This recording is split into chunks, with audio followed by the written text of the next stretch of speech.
పార్వతే, అమ్మా పార్వతే. అక్క పెద్దబాబు గారి ఇంట్లో ఉన్నదయ్యా. పెద్దబాబు గారి ఇంట్లో అంటావేంద్రా? ఇంతకు ముందు అమ్మగారి ఇంట్లో అనేటోడివి. రెండు ఒకటే కదయ్యా, తప్పేమున్నది?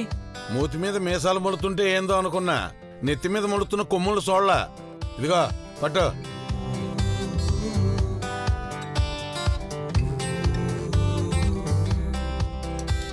ఇదేంటి ఒకటి చేత అట్టుకొచ్చినావు? పెద్ద పండుగ అయితే 2 జతలు అట్టుకొస్తా అని చెప్పినావు కదా. ఎప్పుడు చెప్పినానో? మీ అక్క పెళ్ళప్పుడు చేతిలో డబ్బులు కలగలని దాని పెళ్లి ఆగిపోయా, చేతిలో ధనలక్ష్మి జారిపోయా. ఉన్న చిల్లరతో ఇద్దరికి చెరో జాత తెచ్చినాను. నోరు మూసుకుని అయ్యే వేసుకోండి. అయ్యా ఏమ్మా పార్వతి, పనంతా అయిపోయినాదా? ఇగో పట్టు. అదేంటి చేతిలో? ఇది సీరయ్యా, పెద్దబాబు గారు ఇచ్చినారు. మొన్నైతే అమ్మగారు ఇచ్చినారో, మళ్ళా తక్కువైనదని పెద్దబాబు గారితో అన్నావా ఏంటి? బుద్ధి లేదు నీకు? ఆయన షేర్ ఇచ్చినా, జాకెట్ మొక్కిచ్చినా పెద్దమ్మాయి గారు నీలాంబర్ గారికి ఇయ్యాల. కట్టుకున్న భార్యకి బట్టలు ఇస్తే అర్థం ఉంటుంది కానీ పని మనిషికి ఇస్తే ఏమనుకుంటారో? అప్పుడప్పుడు పెద్దబాబు గారు ఇచ్చేటోళ్లే కదా, ఇప్పుడు ఏదో స్పెషల్గా తిడతావేటి? రే ఈరినా కొడక, అప్పుడంటే పెద్దబాబు గారికి పెళ్లి కాలేదు. ఇంట్లో పని చేసే వాళ్లకు దానమో కానుకో ఇచ్చారో అనుకునేటోళ్ళు. ఇప్పుడు పెళ్ళైనాక పెద్దోళ్ళు అభయం ఇవ్వాలా, ఆదుకోవాలి కానీ ఇట్లా షేర్లు ఇవ్వకూడదు.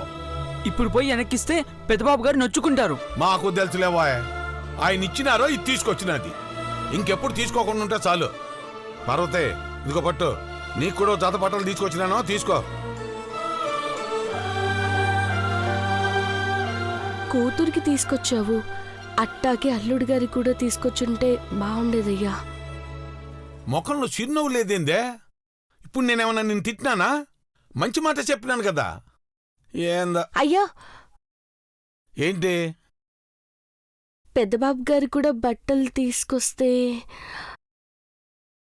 బాగుంటుందయ్యా. పెద్దబాబు గారికి నేను బట్టలు తీసుకురావాలా? అదేంటి అట్ట మాట్లాడతావు? కొత్తగా పెళ్లి చేసుకున్నారు. సంక్రాంతి పండక్కి బట్టలు పెడితే సంతోషపడతారు. అత్తమామ లేనోడని ఎవరైనా అంటే పాపం పెద్దబాబు గారు ఎంత బాధపడతారో కదా. నువ్వైనా జత బట్టలు పెడితే బాగుంటుందనుకుంటున్నాను. నీలాంబర అమ్మాయి గారికి తల్లిదండ్రులు లేరని తెలుసు, అట్టగాని నేను బట్టలు పెడితే తీసుకుంటారా? అంతేకాదు, వాళ్ళు కట్టే బట్టలకి మనం పెట్టే బట్టలకి తేడా ఉండదు. ధరెంతన్నది పెద్దబాబు గారు చూడరయ్యా, మంచి మనసుని చూస్తారు.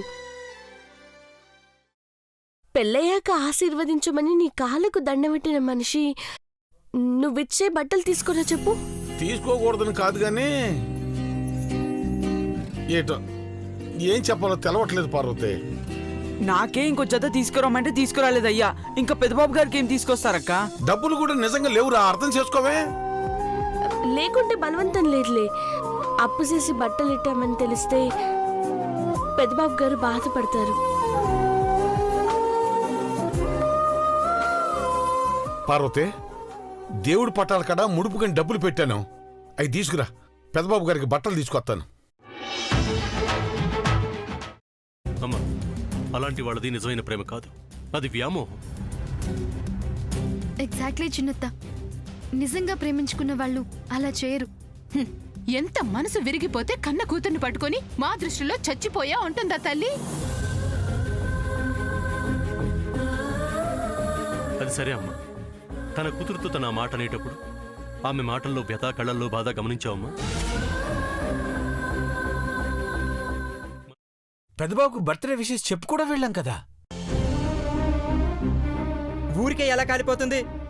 మంట పెడితేనో పడితేనో తగలబడుతుంది.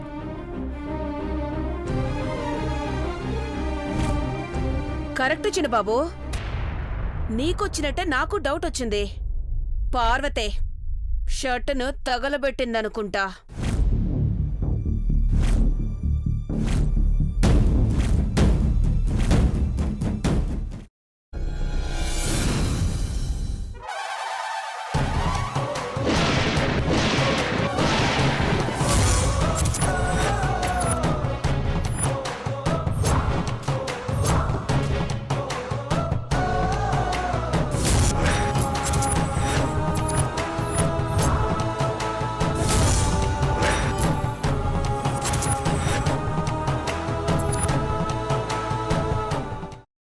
కున్న తర్వాత పొట్టు తీసేసి చాప్ చేసి పక్కన పెట్టుకోవాలి.